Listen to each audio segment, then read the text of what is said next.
Bueno, vamos a seguir hablando sobre los casos de COVID positivos aquí en la provincia de Mendoza, así que les parece, preparamos algunas placas que tienen que ver con los números que se manejan con el último parte médico que fue dado ayer. Normalmente se conoce en la noche, normalmente se conoce en la tarde-noche, así que vamos a esperar a ver qué pasa hoy. En total, en los casos positivos que tenemos en la provincia de Mendoza, hasta el momento, desde que se dio el primero, son 162.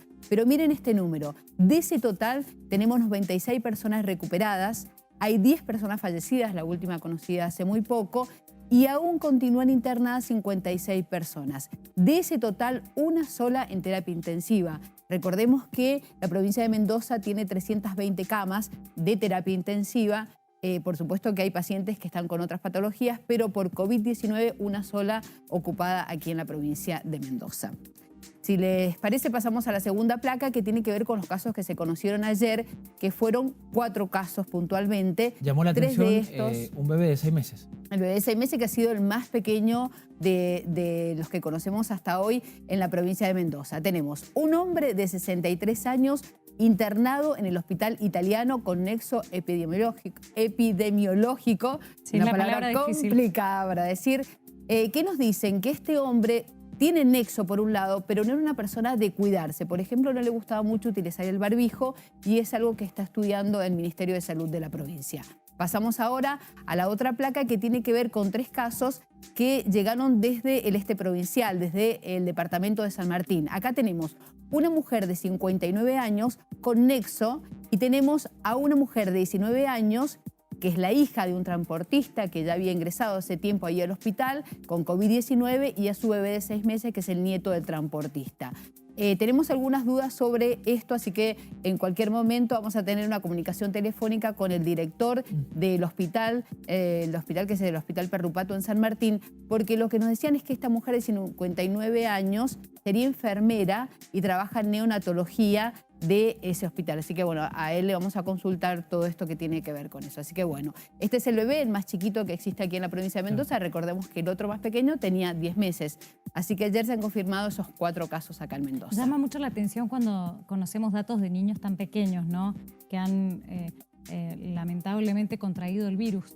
Siempre hemos reiterado que por ahí en los niños es menor el impacto del tema del contagio y siempre se ha dicho que son más transmisores que posibles enfermos. Pero bueno, cuando uno se entera que hay un niño pequeño que tiene COVID, la verdad es que lo conmueve mucho. Nos conmueve y sobre todo queremos saber su salud, cómo está él, cómo se produjo este contagio. Así que tenemos en comunicación al director del Hospital Perrupato en San Martín para preguntarle todas estas dudas, ¿no? Omar Tengra, lo saludamos. ¿Qué tal? Buen día, ¿cómo le va? Muy bien, ¿cómo les va a ustedes? Bien, un gusto saludarlo, recibirlo aquí en el mediodía. Está Marcela Navarro con este tema, director. Bueno, le queríamos preguntar sobre estos casos que se conocieron ayer en San Martín, si nos puede especificar de qué se trata cada uno, cómo viene el nexo de contagio con cada uno de ellos. No, dos de los contagiados, son contacto estrecho de uno de los pacientes positivos que tenemos en el hospital. O sea, sería la mamá, la chica de 19 años sería hija del transportista que ingresó el 19 de junio, ¿puede ser? No tengo la fecha bien, pero sí, es el segundo positivo que tuvimos en el hospital. Y tenemos a su bebé. Y a su hijo. ¿Y el bebé cómo está, doctor? Porque Muy lo decíamos bien. recién, a uno un poco lo conmueve saber que hay niños pequeños que contraen el virus. Sí, pero no, está muy bien. La verdad que prácticamente asintomático y la mamá que está junto con él también está muy bien. ¿Cuáles son los síntomas que tiene el bebé, doctor? ¿Los mismos que el adulto o y en menor medida? Sí, son parecidos. Lo que pasa es que un bebé de 6 meses, ya ante la sospecha y con un poco de congestión como cualquier bebé en esta época, fuera de esto no nos hubiese preocupado nunca. Claro. Pero están muy bien, la verdad que los dos, la mamá que también en un momento hasta estaba con temperatura, ahora solo refería un poco de cefalea, pero están los dos muy bien, no necesitan de la administración de ninguna medicación. ¿14 días van a tener que estar allí en el Perrupato? Es lo aconsejable y es hasta que le den resultados positivos. La verdad que ya tenemos 14 días del primer caso positivo y bueno, hoy creo que habíamos mandado el hisopado para que nos empiecen a dar los negativos de poder darles de alta. Ujú. ¿Y cómo es la situación, por ejemplo, con el bebé? ¿Está aislado del resto de los bebés? ¿Hay enfermeras especiales para él? ¿O cómo es Sí, cómo es el protocolo de cuidado? Hay un sector, tanto de clínica médica como de pediatría, que estaba destinado a COVID desde el primer momento, con personal exclusivo, camas exclusivas. Y el bebé, como coincide, bueno, justamente su madre igual era sospechosa, están los dos en la misma habitación, pero están Bien. aislados del resto. Doctor, le queríamos preguntar sobre si esa tercera persona es una enfermera del hospital. Sí, es una enfermera. Lo que nos llama la atención del servicio de neonatología, que la verdad que está muy aislado de todo el sector de circulación de COVID, justamente porque era neonatología, y es una paciente que había estado en la semana anterior no concurriendo al hospital por un parte médico, por otra dolencia. Así que, bueno, ya estamos con epidemiología viendo bien el estudio de cuál puede ser el contacto o de dónde se puede haber contagiado. Pero ¿cuál podría ser? ¿Qué se sospecha que vino? ¿Desde el hospital o desde otro lugar?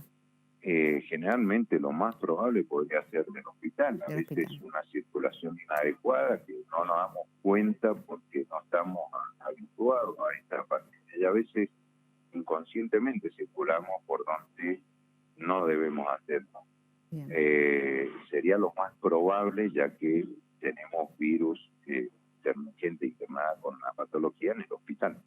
Pero justo nos llama la atención por el servicio y por no haber estado concurriendo al hospital. Ahora hay que estudiar muy bien su contacto fuera del hospital.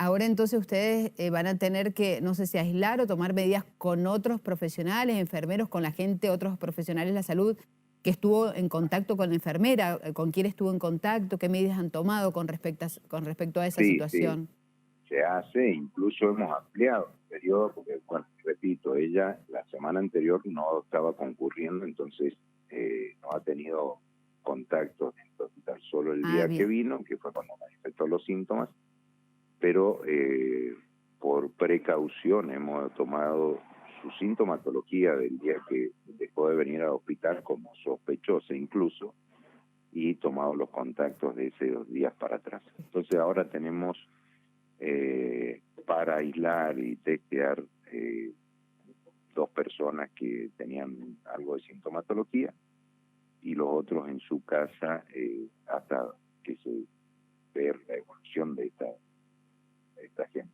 Bien, muchas gracias, doctor. No, por favor, gracias a ustedes. Muy amable, muy gentil. Bueno, se recupera bien el bebé. Bien. Importante el tema de la enfermera también como dato importante. Tenemos una placa preparada que tiene que ver también con lo que Matías contaba, esto de la violación de la cuarentena. Algunos datos que se conocieron desde el Ministerio de Seguridad de la provincia. Hablamos esta mañana con Néstor Majul, que es el subsecretario de Relaciones Institucionales, y nos confirmaba unos datos. Así que presentamos una placa que tiene que ver con esto, sobre todo con denuncias que se han hecho al 911 o a la app 148. Para que tengan una idea, en promedio, un fin de semana se reciben 520 llamadas diciendo, por ejemplo, se está incumpliendo con la cuarentena por tal motivo, por una reunión familiar, por el no distanciamiento, por el no usar barbijo, demás. De ese total, 320 corresponden a relacionadas conjuntadas en casas o en lugares, como lo que ocurrió en Maipú, por ejemplo, ¿no? Claro. Que son casas de familia con más de 10 personas o reuniones de amigos que no están autorizadas que no están de ninguna permitidas. forma. Es decir, todo lo que sea ilegal está denunciado en este número, que son las 320. Pero se corroboran, es decir, porque ustedes recuerden que tiene que ir la policía, los tiene que dejar entrar. Si no está un juez, digamos, no puede entrar al domicilio. Entonces por ahí es difícil acreditar la denuncia. Se corroboran que 2 de cada 10 dan positivo. Claro. O sea, 2 son realmente juntadas que se están produciendo en el marco de la ilegalidad. Y recordarle a la gente entonces que el 911 y el 148 son los lugares donde se puede denunciar. Y por último, para cerrar, y ya me voy con esto, hicimos una nota con Martina Apiolaza, que está encargado de Seguridad Ciudadana de Godoy Cruz, para preguntarle, como para tomar un ejemplo, qué está pasando en un municipio con el tema de irregularidades de gente que viola o no la cuarentena por estos días. Lo A ver, escuchamos. dale. Días, los comportamientos de los vecinos respecto a las medidas de prevención de la pandemia han ido cambiando. En un primer momento había muchas dudas y entonces el rol del municipio era más pedagógico. Había que explicar por qué el barbijo, por qué los días y por qué las medidas de distanciamiento. En la medida en que fue pasando el tiempo y esto fue aprendido, hubo una aceptación muy fuerte de las medidas de prevención. Sin embargo, a veces los discursos nacionales generaban confusión y ante esas confusiones había que volver a hacer un trabajo pedagógico, pero generaba a veces malestar en los vecinos. Ya a esta altura, después de casi 3 meses o un poco más de 3 meses, ya hay una buena aceptación, una comprensión y un entendimiento de por qué el barbijo, de por qué las distancias, de por qué los días. Y también la acción de los vecinos ha ido mutando y muchas veces ahora hay hasta palabras de agradecimiento cuando los inspectores municipales y la gente que está trabajando en prevención en espacios públicos le explica que están en una infracción y a veces también aplican multas.